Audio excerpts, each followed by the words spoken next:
Hi, everybody. How you doing?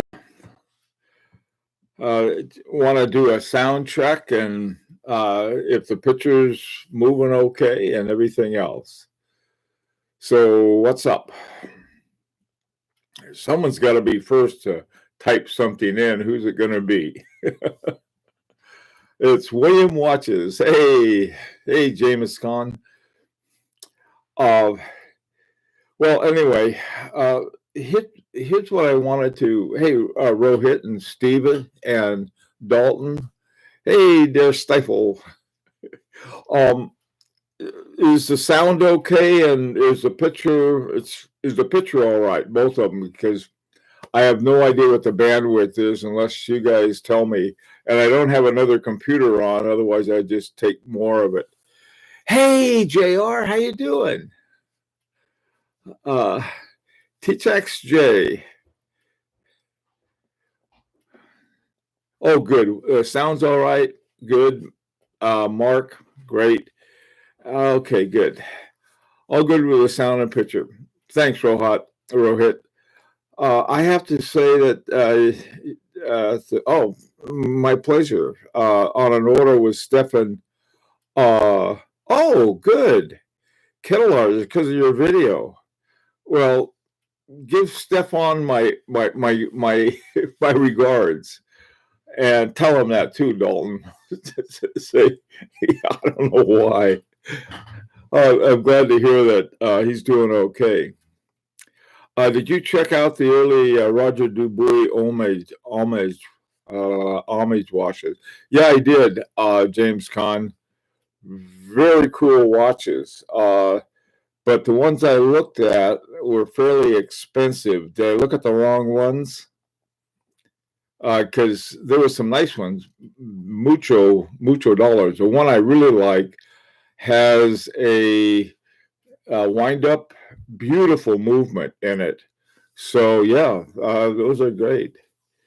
Yeah, he's a good guy and very creative. Yeah, he seems that way. Um, he's in the Netherlands, right? It always cheers me up when Bill gets everyone in the chat. Oh, thank you.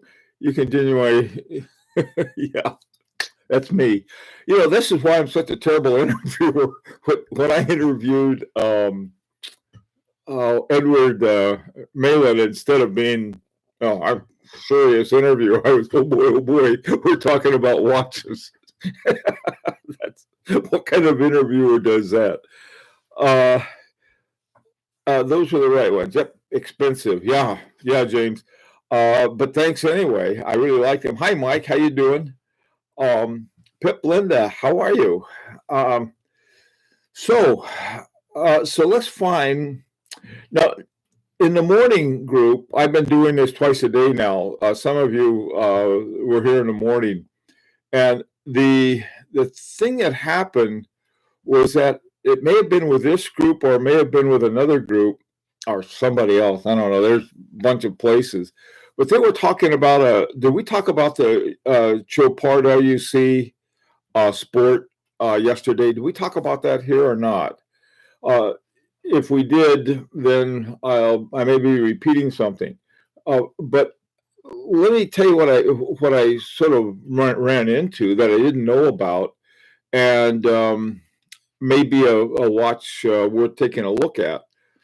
There's if you know Chopard at all, and it's not the most popular watch in the world, but Chopard has a sort of two classes in the biggest sense. Hi, Joseph.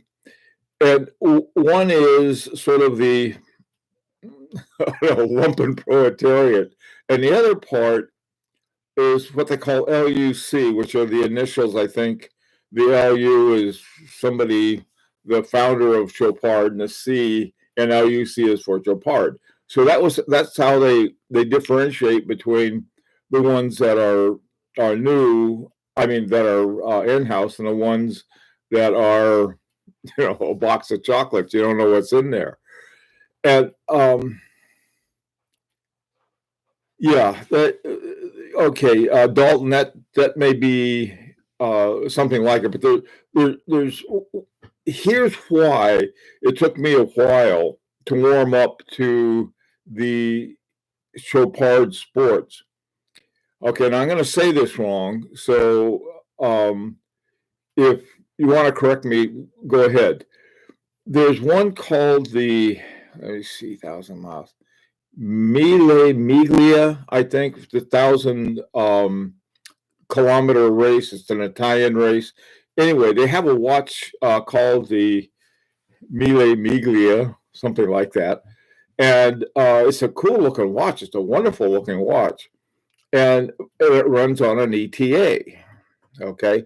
So I saw that. I says, okay, well, that, it's, and I thought it was overpriced given the movement and so forth. And so I really didn't pay any attention. I figured, well, what Chopard is doing is that they got these high end watches up here, and they tend to be dress watches or maybe super complicated watches that are real expensive. But then I found this Chopard LUC Sport, and that is really a very nice watch. It's got LUC on it, so it means that it's an in-house Chopard. That's sort of their code for you to know that. Yeah, they have Chopard is a hard one for me. By and large, I like the looks of them, and like that Mille Miglia, one of the two, Javier. It's that one. They have the band. They have a rubber band, and it looks like the tread on a Pirelli tire. It's really a cool looking watch. But then it's got the ETA. That was the thing that was off about it. The Chopard LUC Sport is a pretty cool looking one. Now I found one. It was $29.75, which was the lowest one I could find. So anyway, so that's another one that we may dig around for.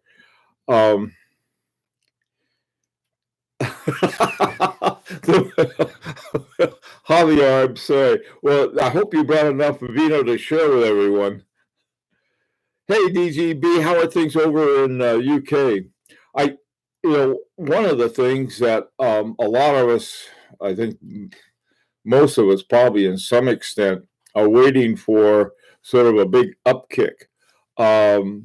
And so a little nervous. That's how come I ask about the UK. And the upkick I'm talking about is the upkick in the COVID-19 or whatever they call it now. Hey, Mark. Yeah, you're not too late. You're doing okay. We don't have a hall monitor here. Oh man. So, our state, I think, is our state, California, New York, New Jersey. They're shutting down. I think there'll be about 4 or 5 states by tomorrow that everything's going to be closed except for certain important kinds of things, and for getting through the basics. And then I think what they're expecting, and if you've probably seen this by now, but there's 2 bell-shaped curves, or they're not very bell-shaped, but they're one sort of a mound curve like that, and the other one is a really sharp rise. And what they're trying to do with all of the isolation and everything else is to make it sort of the lower of the 2 curves. And that's what the whole social distancing is about and everything like that. In the meantime, this is hurting a lot of people. If they close your store, you don't have a job. And there are a lot of things like that are going on. And I know that's rough on a lot of people. So, okay, what are your thoughts on Eberhard? I don't really know anything about the brand besides seeing some of their stuff at Watch Time New York. Eberhard is sort of one that I like, and let me tell you why. Their movements, I think, are generally they use ETA, but they build a really good watch around that ETA. In I think it's 2016, maybe it was 2017. they entered into the Sports Watch Award, and they were up against some serious competition, and they won. They won the Sports Award for the Grand Prix Sports Award. It's the first one they'd ever won. And I happen to know the judge at the time, who was sort of, I guess his job was to announce the award for sports, and I guess his team worked on it. And I said, I saw this, there was this Ulysse Nardin, beautiful watch with all kinds of neat stuff with it and everything else. And I said, here you've got this watch that was only like, I don't know, maybe $2,500 or something like that. And I said, you beat out this one that was worth, not worth it. They were selling for $150,000, and it did all of this other kind of things. And he said, for the amount of actual functionality that the Eberhard had, and given the price, it really outperformed them. So that's my thing on Eberhard. The one, trying to think of the name of it. It's part of a whole series, so that's sort of my general thing on it. Hi, Sean. How you doing? Yorkshire pudding. Okay, thanks. Oh, you got a new Moser? Which one did you get, Sean? Watch Habit. How you doing? I am fine. Could you please show us what watch you're wearing today? Okay, I'll do that. Watches and Watch Habit. What's on your wrist, everyone? Okay, everyone, show what's on your wrist. I can see all the wrists from here. What I've got on is my Beauvais. I've been wearing my Beauvais today. One of the, I guess it's not a problem, but it's sort of a thing with my Beauvais. I don't have it on. I mean, I don't know I have it on. I don't know I have anything on. I always have to check. It is one of the most comfortable watches I own, and one of the most awkward looking ones in terms of, from a wristwatch. But it turns out, and I was talking about this morning, Javier was there, and what happens is that this swivels. The bow of the bow and crown side has a swivel on it, and so it really, it fits your wrist almost perfectly, which is sort of cool, I think. Hey, Truth Fears and Paul, how are you? Anyone for cricket? we got some crickets out back. Let's see what's going on. Andreas, how are you? I'm wearing Stowa Pilot 36 millimeter hand wound. How do you like that Stowa? I've got to learn more about Stowa. There are a lot of brands that I keep discovering I didn't know nothing about, and some of them are, one brand that reminds me beside Stowa is Bouchard. I think it's Bouchard. I think that's it. And they have a lot of watches, and they've been around for a long time, and they're family owned from the 19th century, back in 1888. And I can't remember their name, Bouchard, something like that. Anyway, that's another one I got to find out more about. Yeah, matches the theme.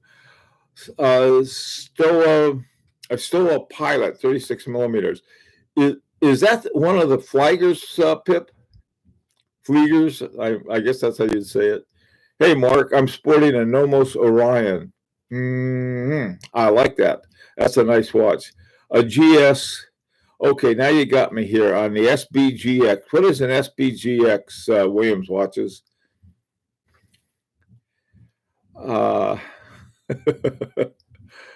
Let's see. Eberhard, my coworker acquired the Champion 5 or V grade date chronograph. They're very impressive. Beauvais, darn autocorrect, a bidet. I get it now. Change the strap for a buffalo leather. Yes, a Flagger. Those are cool. Good afternoon. There you are. Mark, you're always asking me what I'm wearing. What are you wearing? What watch you have on today, Mark J? I gotta know. So, and let's see it. Hold it up to your monitor. I wish we had two ways. So there's some applications you can get. There are a lot of them actually, where you can have multiple videos at the same time. The problem is they eat up so much bandwidth that everything freezes and they act goofy. Um, okay, sports stress piece. All right, quartz movement.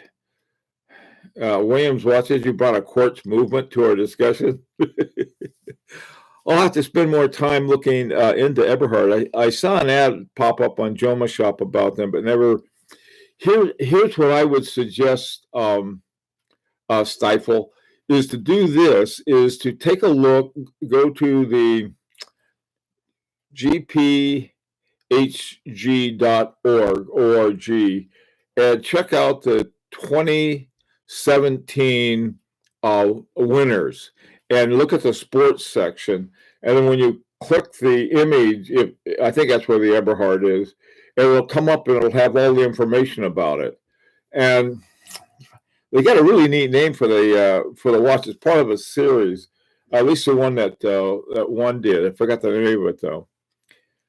Mechanical Handline are the best watches. I agree with that. Yeah, you guys who have quartz watches, the only reason you have them for is because they're accurate, and that's who. If we're using this archaic mechanism technology, and why would you want to? I got my iPhone here, and I think it's hooked up to an atomic clock somewhere, and or on my computer. There are all kinds of places with it. All right. Hey, Ryan, what's up? Eberhard Scrafograph won the award. Absolutely right. That's the one I was thinking of. The Scrafograph. And I think it's like Scrafograph 200 or something like that, because I think they made some Scrafographs before the one that won. Then they made some other ones. I'm wearing an Omega DeVille. Ooh, that's a classy looking one. You never told me about that before. That's a nice watch, Mark. Piece I saw in Joma Shop was called the Chrono 4. I don't know that one. My neighbor Warren, Ebenezer Scrooge. Check out the Touch of Mana. I've seen Eberhard there for sale too. Yeah, I got a feeling that some of our best deals may come from unexpected places. I discovered a watch store in Fullerton, California called Happy Watches. And then a couple other ones in Florida. There's some other ones around. And I think if you contact them directly and deal with them directly, one of the things is that if you're going to negotiate, they're all different styles that people have for negotiation. And the one that's the best is the one that works for you. Some people are very in your face about it. I don't think that works, because what happens is that if you get really tough about it, the whole thing, one side or the other can tell the other one to go stuff it.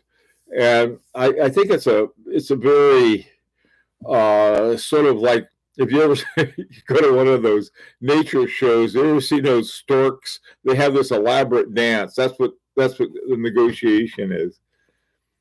Okay. Oh, you got another, Randy. You got your Stoa Classic Flieger on. Eberhard Scrafograph. Let's see what else you got on. Okay. I'm considering a Touch of Modern gift card when they go on sale for 15 to 20% off. And then that's obviously a really great time to buy it. I have been seeing those in different places, the 15% off. Usually if I go and don't even mention that and give myself a 20% discount, I could get it. Consider getting a gift card. I don't know about a gift card. Now, maybe that's not a bad idea, Javier. I see what you're saying, is that get a 15 to 20% gift card, and then when you use your gift card, you can get that 15 to 20% off. That's not a bad strategy, come to think of it. Any of you Americans own an RGW? Why and why not? That's a good question, Fahrenheit 451. Well, let's see. The model that he has that I really like is called the Corps of Engineers, and it's he has two models. One of them I think runs on an ETA 6498. I think I could be wrong about that, which happens to be a movement that I actually like.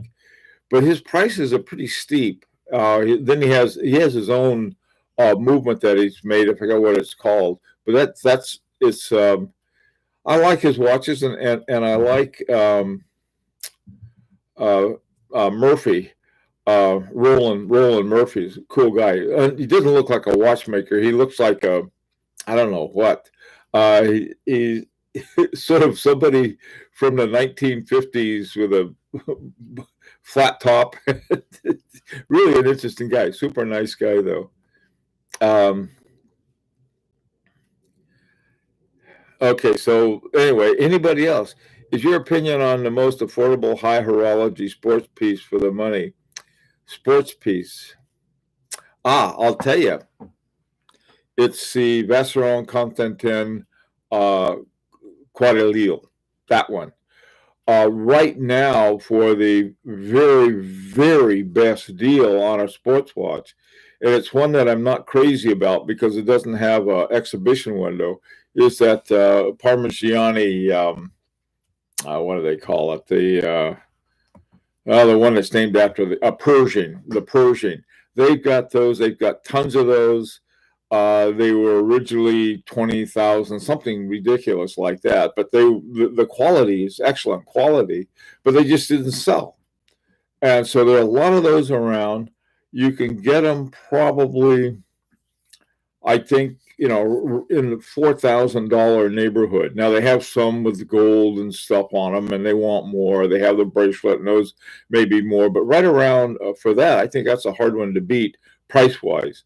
The other one I like is as I mentioned, was the Vacheron Constantin Quadrille. People, it's got the same movement as the overseas number 3, which is the VC 5100. Beautiful movement. They put a lot into that, and it's a cool movement. And the only difference between the overseas and the Quadrille is about, I don't know, $5,000, $6,000, $7,000. But it's a cool watch. Also, too, I think it's got a hand date too. It's got this inner bezel. I tried them on. I went down back in 2016 when they first came out. Tried on the overseas and tried on the Quadrille. I like the Quadrille, looks better, even though the new overseas I really like, but I like the other one. I think the other one's a better deal. Hey Eddie, how you doing, man? Let's see what else is going on. Most affordable high horology sports piece. So for the money, I don't think you can beat the Pershing right now. And like I said, you can get them. And this is new. You can find them new, shop worn, new, beautiful, great price on that. And you can find them a lot of different places. Okay, what else is it? Having a slice of German chocolate cake with my afternoon coffee. Oh, I love German chocolate cake. I love all cake. I had to get up early this morning to go to the store because they have a special time for people of a certain age, and we can go to the grocery store early. And a lot of the shelves, they just didn't have very much, but they were working on stocking them. The best stocking they have seems to be with produce. Get all your fresh food. Okay, let's see what else you guys have. VC Overseas is a great value for the money watch. I agree. That's a wonderful watch. It's the thing that's so cool about the new VC Overseas is it comes with 3 straps. It has a metal bracelet. It's got a rubber strap, and then it's got a gator strap. So you're set for all kinds of occasions. When I had my overseas, that was the only watch I wore while I was at work, and every day I'd go in there with my overseas, and it was, I don't know why, I really liked it. It had a black dial. I had the overseas one. The clasp kept popping open. It didn't bother me. I just pop it back on. But boy, I love that watch. I'll tell you something. If you're in the market for an overseas, one thing you should look for. The older ones, like the one I had 8 horns on it. The newer ones have 6 horns. So, and by horns I mean around the bezel, these little things that stick out. If they have 6, that's the new one. If they have 8, that's an old one. And that was before they started putting only their own movements. They used good movements, but they weren't by Vacheron Constantin. You ever felt like you've had enough with this hobby, where not your timepieces give you joy? Watch habit. Other people have asked me the same thing, and I got other stuff that I like to do, and read, or try to fix things and make things and stuff like that. But it's like any other hobby. If you do it and do it and do it and nothing else, yeah, it can get a little boring. But I'm far from bored right now. Tired to get up that early and go to grocery shopping. If it was nearby, that's okay. Thanks, Mark.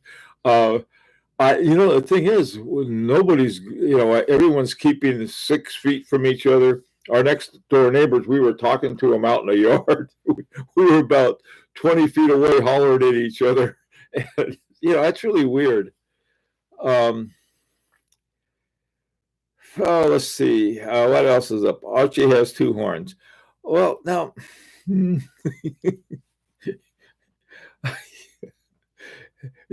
don't know if there's one on the back. Okay, let's see. Fahrenheit, what's up? I've never seen an RGW in the metal, but like them. Apparently, they can make a complete one off custom watch. Pretty attractive. Yeah, a one-off. Yeah, they will. Roland is a true watchmaker, a guy who loves watches.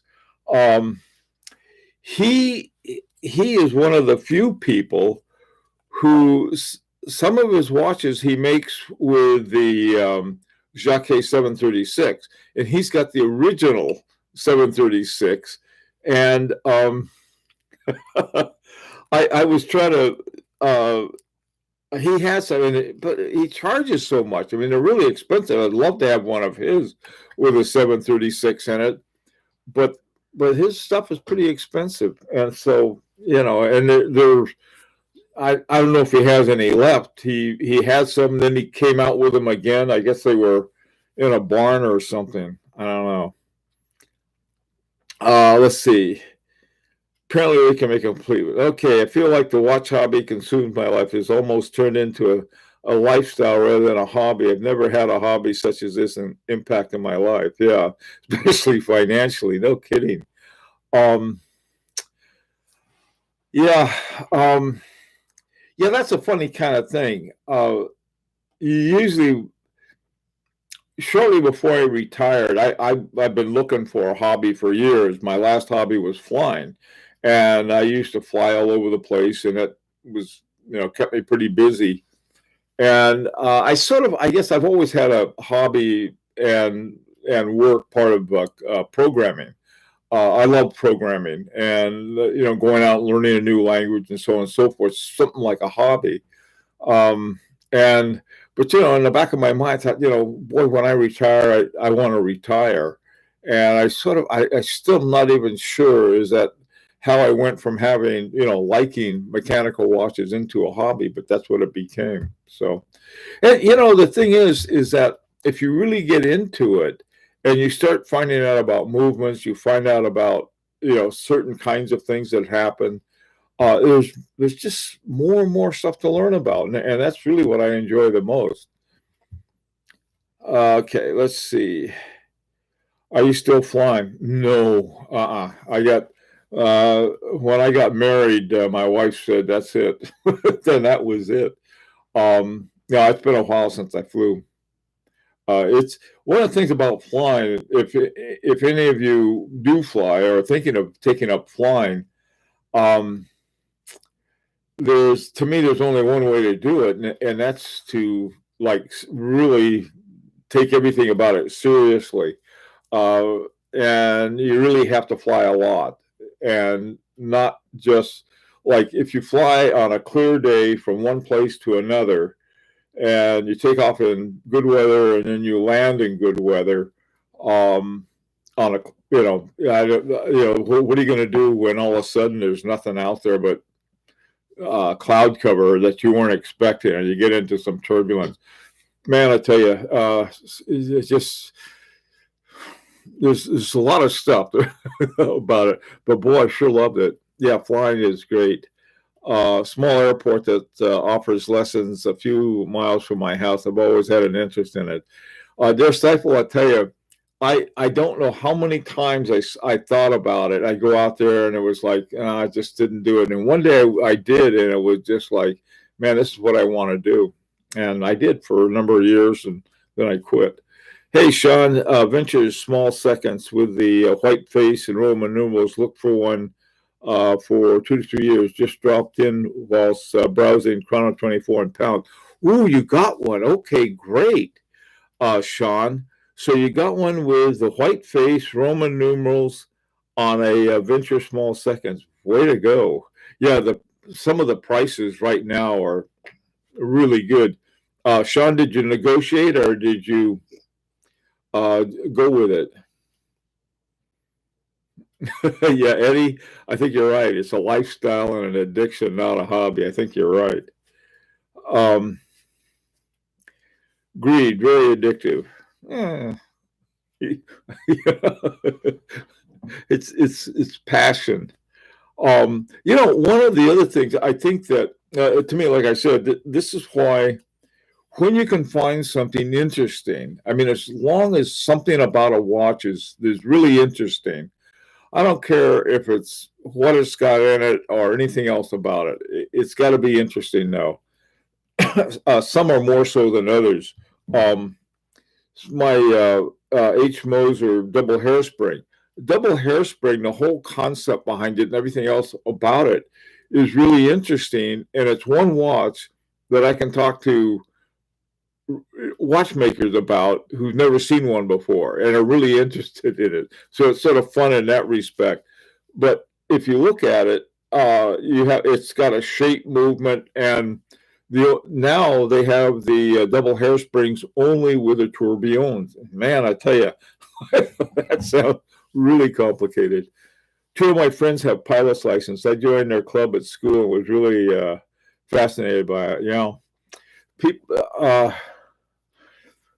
Yeah, it depends what you do with it. I used to fly down to Mexico a lot, and we used to we had clinics. We had I don't know how many different clinics, but we provided medical services for a lot of these places out in the middle of nowhere.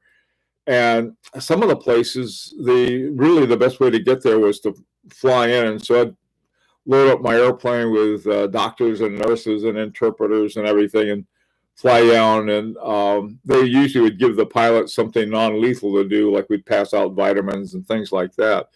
But one of the things I always ask these doctors, these guys were, they would go down there, they work like demons all day after hard days, a regular doctor. And they said that they could do. There was so many interesting things that they ran into. Like one day, I saw this guy with leprosy. Never seen leprosy. I didn't even know that it still existed.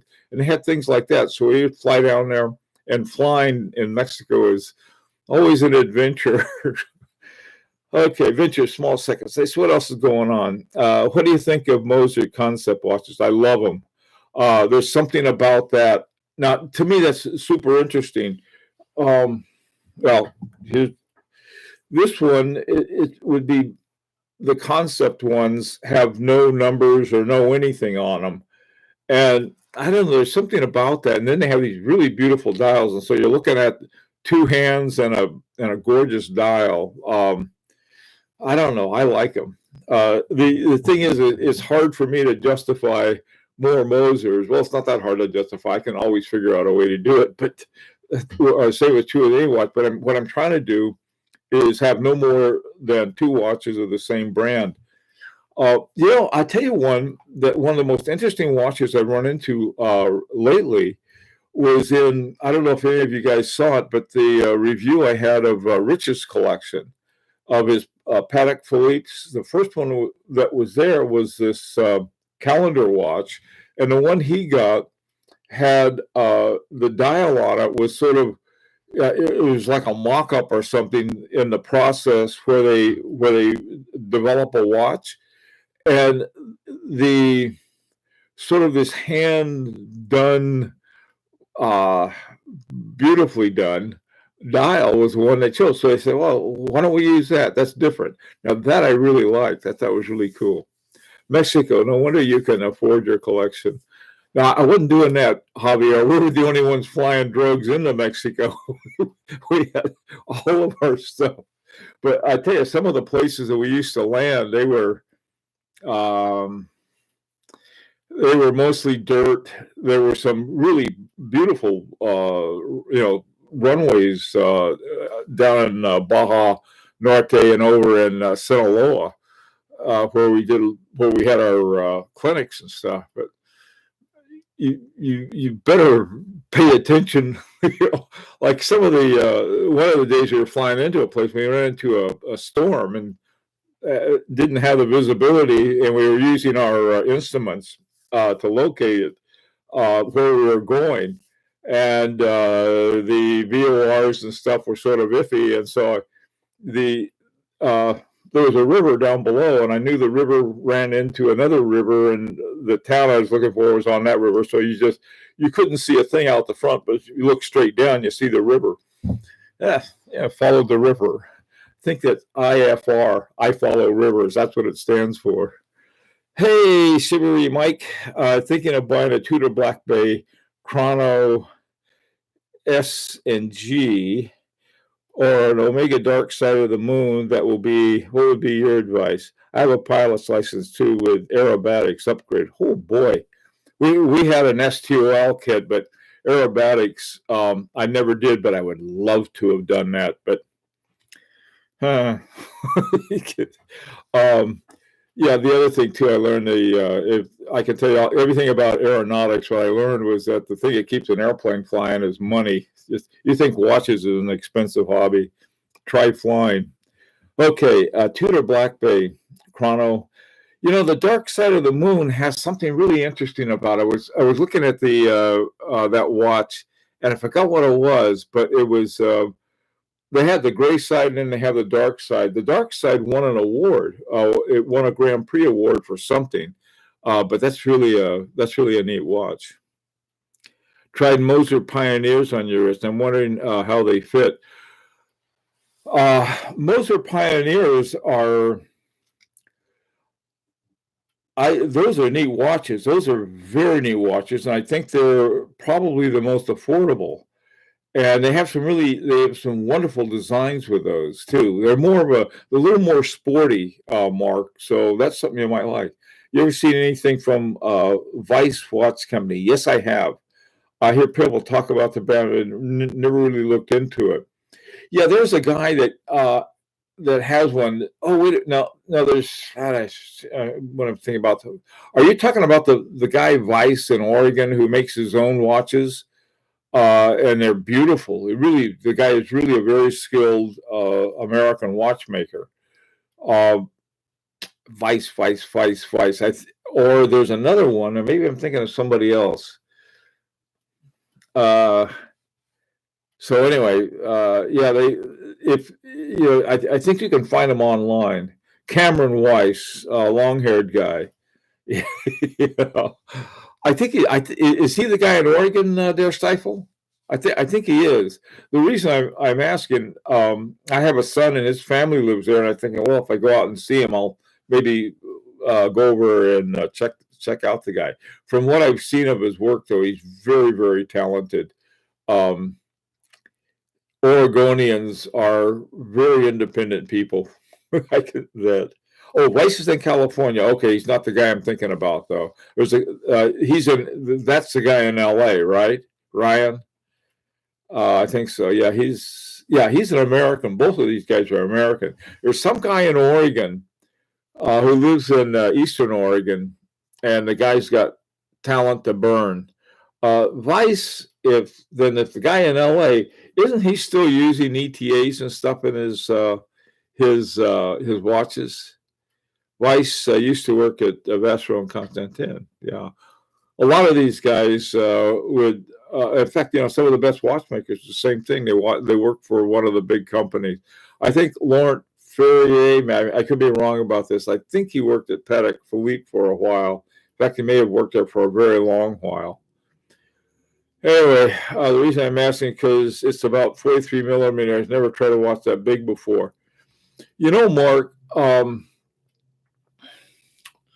me see. This one, I think this one is 40 or 42. I'm not sure.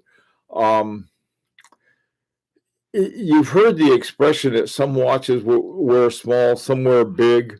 And probably that's one that would be worth trying on. I think there's a really neat one that's part of the Pioneer called the Heritage. That one I think is very cool. It's more of a sporty kind. Yeah, I'd go in and try them on. No problem with that. Well, look, guys, I got to run. I'm only supposed to get a half hour before something happens. So anyway, I'm going to be doing this a couple times a day, in the morning and the afternoon. So hope to see you tomorrow. Take care and stay safe.